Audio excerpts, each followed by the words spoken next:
us. Okay, everyone, come on in.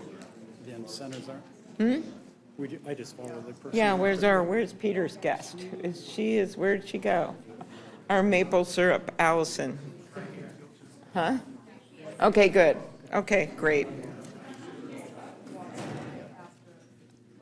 Okay, well, I want to thank everyone for coming. As you can see, I want to mention the senators that are here. Our leader, Senator Schumer, is with us. Thank you. And Senator Blumenthal is with us, as well as Senator Ben Ray Lujan. Senator Merkley's here. Senator Kim. We've got, not you, you're a Minnesota farmer.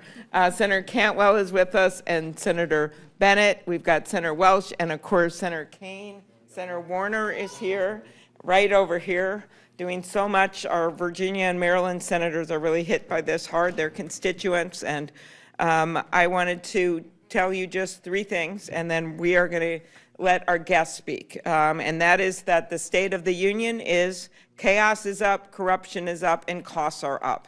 And this is affecting people, real people, not just people in this building. And we think it's time for people in this building to listen to the people out there that are getting hit by the Trump administration decisions. So for a change, we're not speaking, we're letting our constituents speak. And with that, they are the ones living this. I'm going to turn it over to Senator Welch's guest, Allison Hope.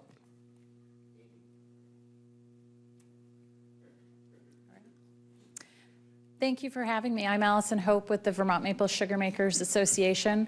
Vermont makes about 51% of the U.S. production of pure maple syrup, and we have Canadian partners across the border. The Quebec Federation and Canada makes about 77% of the U.S.'s maple syrup, and the United States makes about 23%. In the past 20 years, Vermont's production rates have grown 500%. And a 25% Canadian tariff on maple equipment, most of which comes across the border because that's where most maple syrup is made. On the Canadian imports that come into Vermont will have a staggering effect on Vermont's producers, who not only are agricultural farmers, but they are foresters, and so they keep a large swath of Vermont forested. I think that our Canadian counterparts are a huge part of our trade. The U.S. can't supply all of the maple syrup for retail in the United States, and so we bring into Vermont and other areas of the U.S. Canadian bulk syrup. When that price goes up, it affects the shelf price at retail, and those larger contracts for blended Vermont, U.S., and Canadian maple syrup, those contracts change for cents on the dollar. And so the end result of that will be a potential stagnation of production in Vermont, and also a loss of potential shelf space at a time when it's really hard and really expensive to get it back. Thanks. Thank you, Senator Klobuchar and the others, senators and the staff for bringing attention to some. Gary Werdish, I'm president of the Minnesota Farmers Union. I farmed all my life, and I now assist my son in his farming operation. It's kind of how I grew up on a family farm, helping my father, and then now I'm helping my son. I think it's kind of a dream of all farmers to be able to do that. Right now, the margins in farming, there's a lot of uncertainty. Right now, the margins are not very good due to high input prices and low commodity prices. President Trump, when in his first term, he had the tariff war that he started back then in 2018. And that time, it hit primarily against China, which is a large soybean buyer of the United States. We have not recovered from that, and we never will. That incentivized Argentine and Brazilian farmers to raise more soybeans. Them acres are not going to lay idle. If some of those acres came out of the rainforest, that creates more problems for us as far as the climate as we go into the future. It's frustrating to hear it again, putting on the tariff trade wars again. The last night the president made the comment about putting tariffs on, and the farmers be prepared to sell more domestically. In the United States, we're lucky in Minnesota, we're lucky we have productive farmland. We have good farmers. We have good livestock operations. We raise more than we can consume domestically. President says we're going to sell more domestically. Who are we going to sell it to? The buyers are not there. That's, we're facing so much uncertainty now. The farmers have to deal with weather. You always, weather, that's always a big uncertainty. We don't need the uncertainty from our United States government throwing this on another thing on our plate. It's also destroying our relationship on trading partners around the globe. It's not only this time, it's Canada, Mexico, and China. He's talking about the EU and retaliatory tariffs. The other countries are already going to put them on. We knew that. Where does this stop? If we go tit for tat, how much more damage is going to be done? President, you followed his tweet the other night with farmers have fun. This is a farmer's livelihood. This is not a game. Thanks, Gary. Alyssa. Senator Schumer's guest. Hi, my name is Alyssa. Give me a second to pull this up on my phone real quick. I joined the Army in April of 2001 when I was 17, between my junior and senior year of high school. Shortly after returning from basic training and entering my senior year, September 11th happened. Boy, was I filled with such pride to serve this country. I was immediately mobilized after graduation and deployed to Afghanistan in January of 2003. I returned in June of 2004. I became a government contractor with Halliburton, and I continued my service in Afghanistan until 2008, working in aviation operations. That's when I decided to return home to New York to start a family and get a college degree. I graduated magna cum laude from Niagara University, and I began working in schools in 2013. In 2017, I became very ill. I was too sick to work. In late 2018, I was diagnosed with a very rare adrenal cancer, probably caused by burn pits and toxic exposure. Finding out I was permanently and totally disabled was very depressing for me. I have always worked since I was 14. I always knew that I wanted to go back to work. I took several years to treat my cancer and regain some of my health. In December of 2023, I applied to work at the VA Education Department as a file clerk. In January of this year, my production was 200%, and my quality evaluations were 100%. I worked until this last Tuesday, when my boss and myself were not even notified about my layoff. I was just locked out of my computer. I gave up my Social Security disability payment to return to work for less than $500 a month. My story is not unique. Many disabled veterans are newly hired by the VA. I'm here to ask people to support disabled veterans working in the federal government. Federal jobs are some of the few that will accommodate our disabilities. We need these jobs for purpose. We need them to connect with our battle buddies and to support veterans as they get the benefits that they so justly deserve. In my opinion, supporting veterans should not be a political issue. Every American who enjoys the freedom and is thankful to veterans for their sacrifices should be in support of their employment.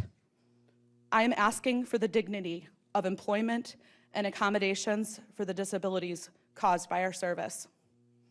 Thank you. Great job. Now we have Emma and Mrs. Larson. Emma, want to come over? Mr. Larson? You can stand with Mom. Good evening, everybody. I'm here just to put a face and a story behind NIH funding and how it's helped Emma tremendously. At 1.5 years, she was diagnosed with spinal muscular atrophy. It's the #1 genetic cause of death in infants. At the time of her diagnosis, there was no treatment, no cure, there was nothing. There was nothing that we can do at the time. About a few weeks later, through mutual friends, we found out that a scientist, Dr. Craner, was working on a drug for this specific disease. We went to go see him. He spoke about it. For the first time, there was hope. NIH funding helped Cold Spring Harbor. It helps fund the trials. At 2 years old, she was in the trial for Spinraza. That was the drug that was Cold Spring Harbor was working on. In 2016, it was the first treatment for SMA. In 2018, New York added it to the newborn screening. It's now, I believe, all 52 states now test for it. When babies get this medication right away, pre-symptomatic, it totally changes the course of SMA. It was a breakthrough drug. These kids now are breathing on their own, walking on their own. And I know it's a little bittersweet for her because she was a little late to it, but I always tell her that she was a part of something special. So we're just here just to put a face on how important NIH funding is, how it's helped her, how anything extra that we can do for her for studying, for research, for development is imperative. We understand that, you know, some spending has to give somewhere, but when you have a result, especially something like this, a miracle drug that's actually saving lives, you know, that's something to reconsider, that maybe it is important enough to keep that funding going. Thank you. Great job, Mrs. Larson. You did great. For doing it. Okay, you can go back over I there. think Katie is next with Senator Lujan. You want to both come up here? Thank you, and thank you for that beautiful story.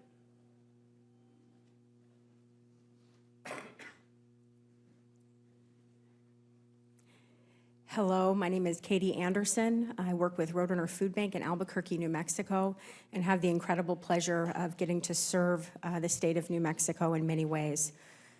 We have a number of concerns about what has been happening.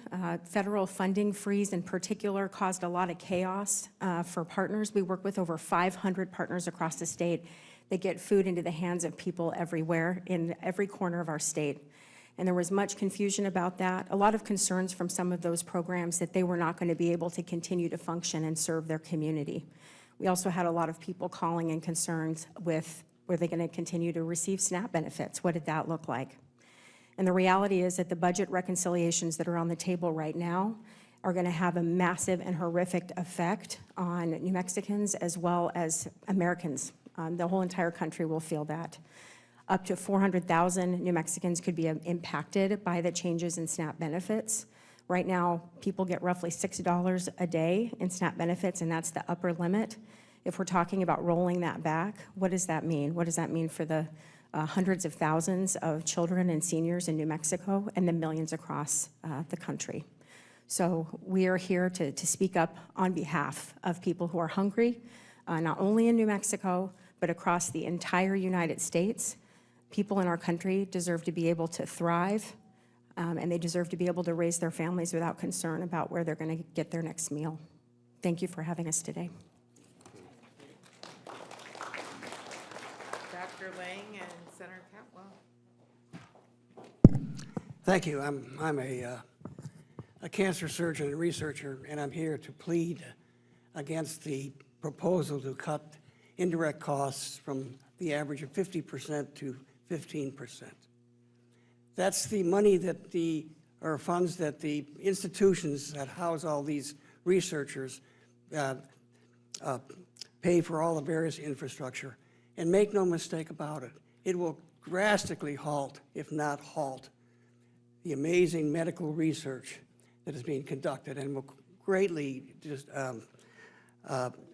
dissuade these young people who, MDs, PhDs, MD, PhDs, who forgo wealth and fame and go there for discovery and to help human flourishing. We'll lose a whole generation of researchers. And it would be unfortunate now because we're standing, because of the Human Genome Project and CRISPR and many other things, at the hallmark of a cornucopia of unbelievable amounts of things that will be coming in terms of medical advances. Yes, maybe we need to make some cuts, but I would plead that we do it with a surgeon's scalpel and not a sledgehammer. Make no mistake about it. the advances in medical research and in therapies for humans will continue.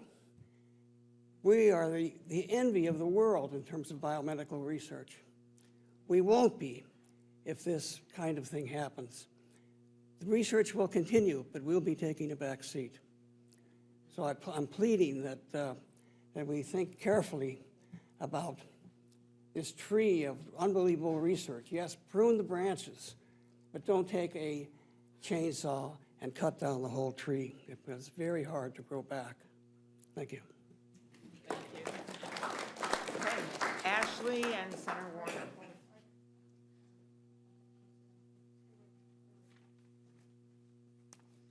Hello, everyone. How are you guys today? Can you tell what I used to do, which was interpretation, right? I like talking to people. My name is, thank you, Senator Warner. Can you hear me? Everybody good? Okay. Don't worry about May I? that. Like, Yeah, okay. There you go. 'Cause I was squatting. Don't worry about it. There you go. Okay. Thank you so much for letting me tell a little bit of my story. As I said, my name is Ashley Rinaldi. I am from, well, where I reside, my community, my home is in Fredericksburg, Virginia. I was one of the 1,000 National Park Rangers that were fired during February 14th at Purge. I am not unique in terms of being a wonderful human being that was dedicated right to this park.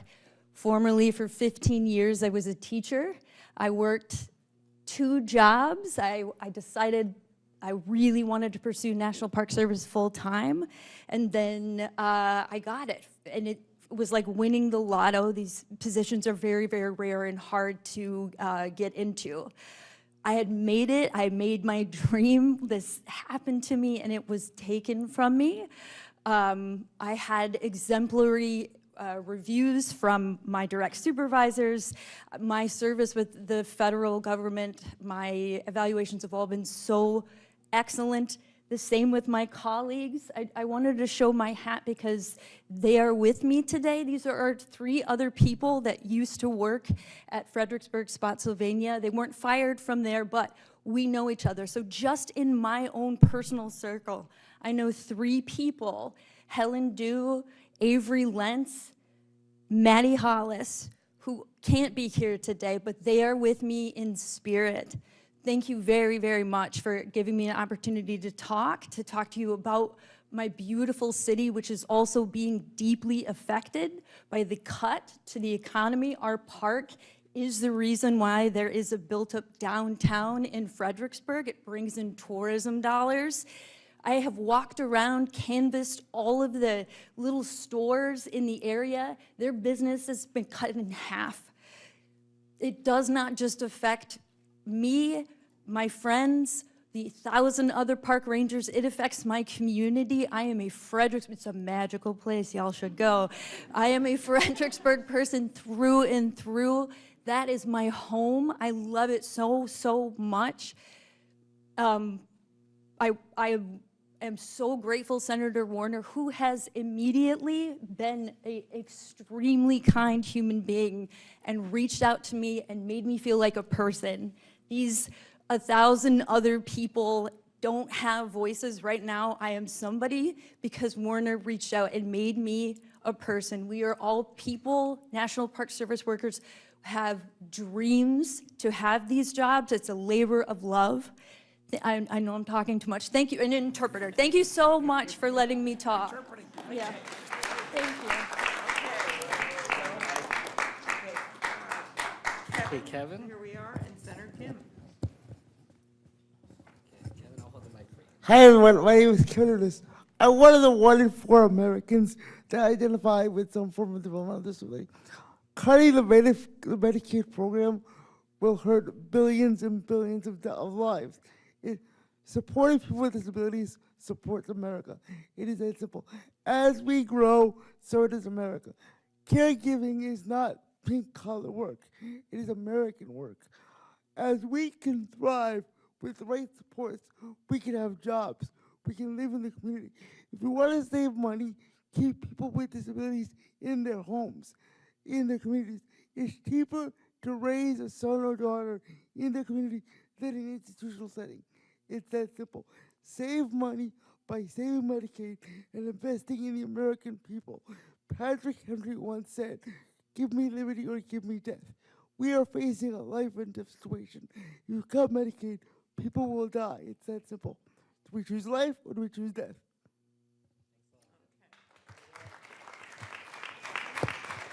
Great talk, Kevin. Isabella and Senator Merkley. Good afternoon. My name is Isabella Isakson. I am an Olympian, an Army veteran, and until recently, an officer for the Ochoco National Forest in Oregon. I have dedicated my life to serving this country and what we stand for, liberty and justice. That's the country I signed up to represent as an Olympic athlete, to protect as a soldier, and to serve as a U.S. Forest Service officer. Like the thousands of other federal workers, I was recently fired from my position due to an alleged failure to perform and a determination that my continued service was not in the public's interest.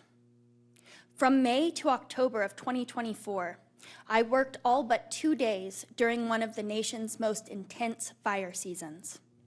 I sacrificed sleep, personal time, and holidays to ensure the public had timely, accurate, and life-saving information.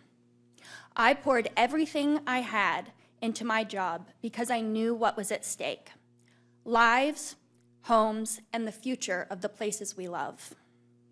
But my story is not unique.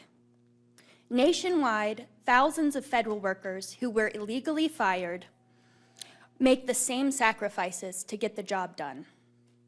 We have given our all. I have given my all, time and time again, for my country. Where is the justice in what is happening to civil servants nationwide?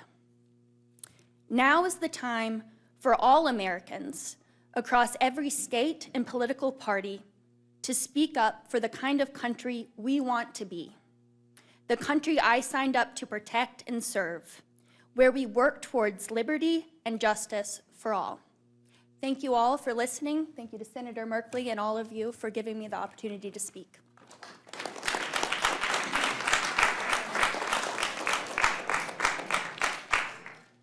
Michael and Senator Blumenthal.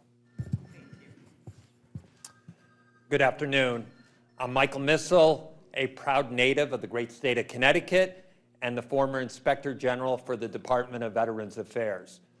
On Friday night, January 24th, I was one of 17 Inspectors General who was fired. Inspector Generals have played a critical role to improve the government.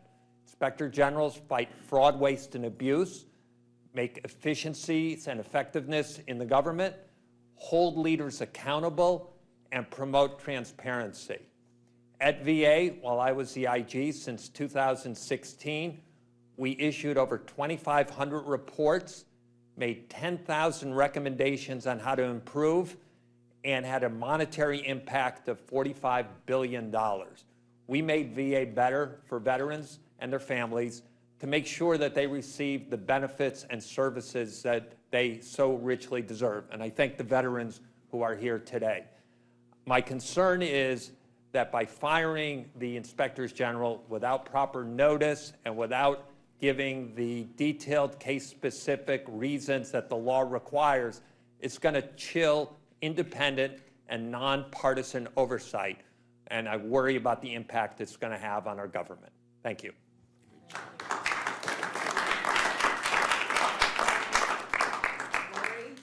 Lori here with Senator.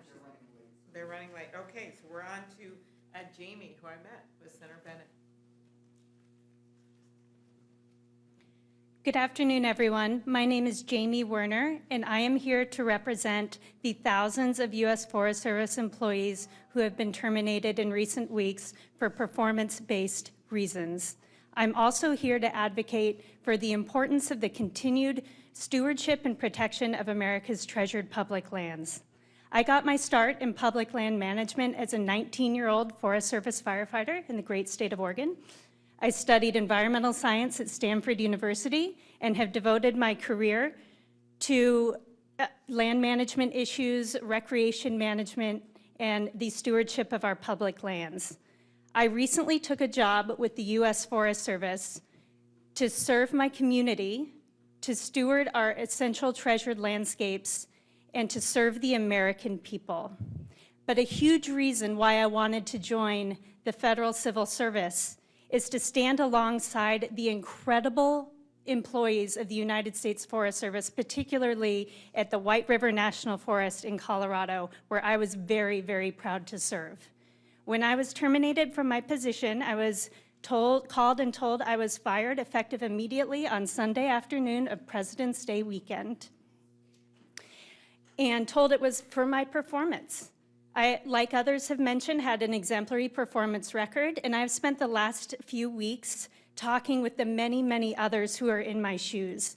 This has wide-reaching effects on real, hardworking, dedicated Americans. They're not wasteful, and they deserve to be treated with dignity and respect. Some of my colleagues had recently moved across the country to take their dream job. One of them was a new parent who found out that they had been terminated shortly after returning from family leave.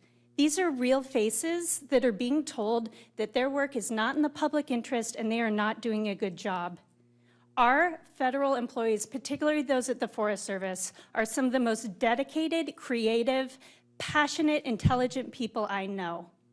And they continue to show up, particularly at the Forest Service, day after day, despite constant cuts in staffing and funding, to help our mountain communities in Colorado thrive. I'm also deeply concerned about the future of the beloved recreational experiences on our public lands. The White River National Forest is the most visited national forest in the country, home to treasured landscapes such as the Maroon Bells, Hanging Lake, and Trappers Lake. And what this comes down to me is the human experience. So many Coloradans use the natural world and our national forests to cope with the harsh realities of daily life. And what this comes down to is what memories are going to be lost if no one is there to steward that land. We are at a risk of losing a fundamental aspect of what makes America America, and those are our treasured public lands. So to all, not just the Forest Service employees, but to all the terminated civil servants out there, just know, I know a lot of you feel alone right now, and I think that's intentional, but your work is important, you are exemplary at doing it, and you deserve to be treated with dignity and respect. Thank you. Thank you.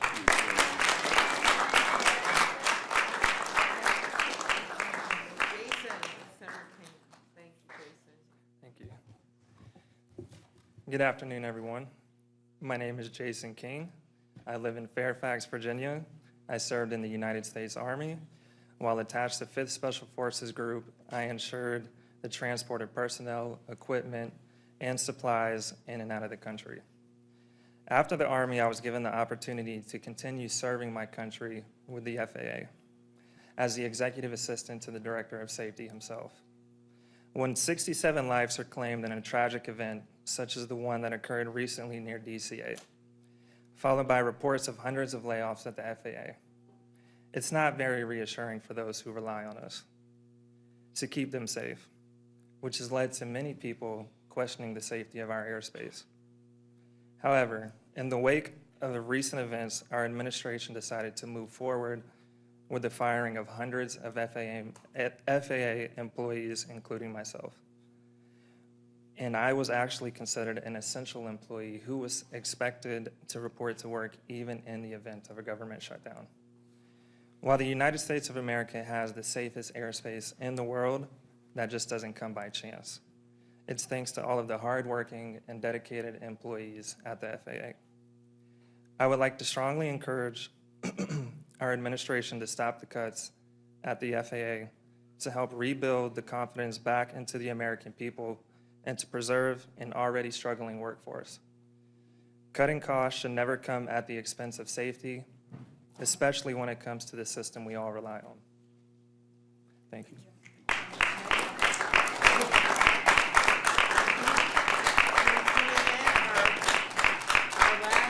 Our last guest, we'll give him a second here.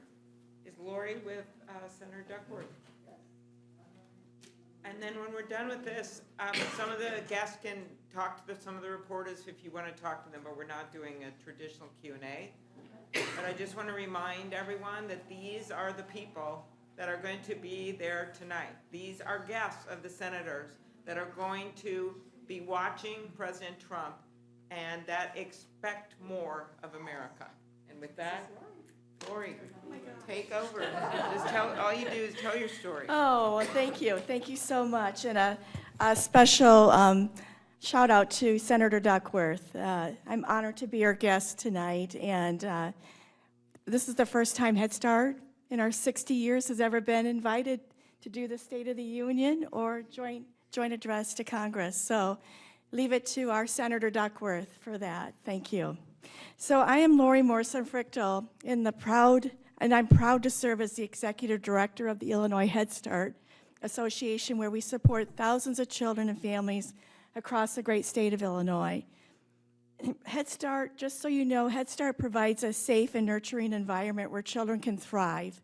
And it also empowers parents to pursue meaningful employment that allows them to support their families and contribute to our economy. And I think this is what makes the Head Start model so powerful, is that we work with both children and families together and not in isolation of each other. As you know, the recent disruptions in federal funding, however, has created a significant anxiety and stress among our parents, staff, and communities.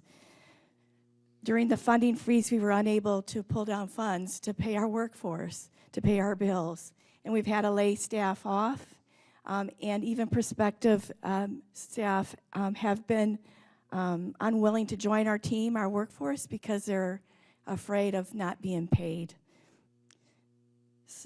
So staff have been let go. Children have not been able to access our classrooms because we haven't been able to hire staff. And some providers have closed their doors for a day or two to recover until they could get their federal funding. So here in Illinois, Head Start is committed to navigating these challenges and ensuring that the bureaucratic hurdles do not undermine the trust that our families, staff, and children place in our programs every day of every year. The work we do is critical, and I remain committed to working with Senator Duckworth to champion the rights of our children and families that they deserve. Thank you for this opportunity. Thank you. Thanks, everybody. Thanks to our incredible guests.